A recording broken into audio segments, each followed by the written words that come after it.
In this video, I'd like to describe for you my current technique of capsular cleaning and primary posterior capsulotomy. I use a Terry squeegee to liberate material from the posterior capsule, usually in a mid-peripheral region just below the anterior capsulotomy, and then a small amount of cohesive OVD is placed into the capsular bag, which permits safe and easy polishing of the undersurface of the anterior capsule.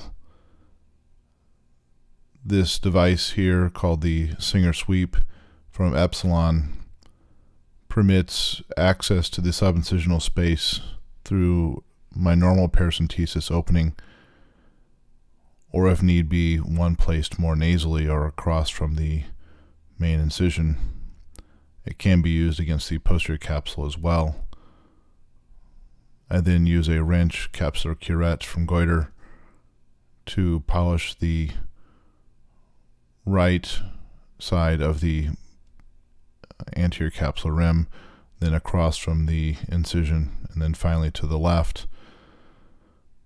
I find that a sweeping motion does aid in liberation of material from the capsular rim as well as fornix, and repolishing of an area that's been scrubbed often liberates additional material.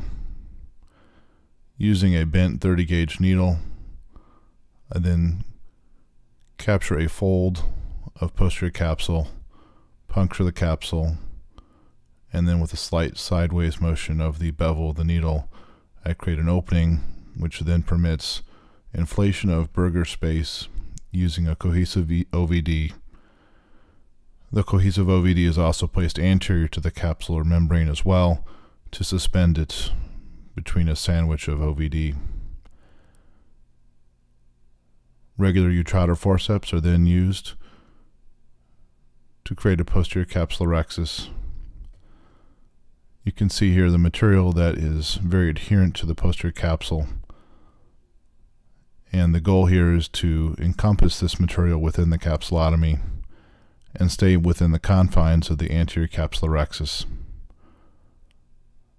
The posterior capsule behaves in many respects similar to the anterior capsule. However, it is more diaphanous,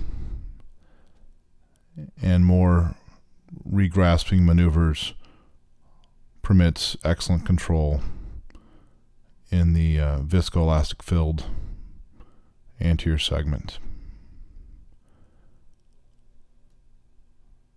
The visualization here is enhanced by the red reflex capacity of a Zeiss Lumera microscope. I like to inflate the nasal capsular rim, and then a standard posterior chamber lens is placed in a routine fashion. This works equally well for a single piece as well as three-piece lens. Some care must be taken to leave the lens in position while liberating the OVD from the fornix of the capsular bag.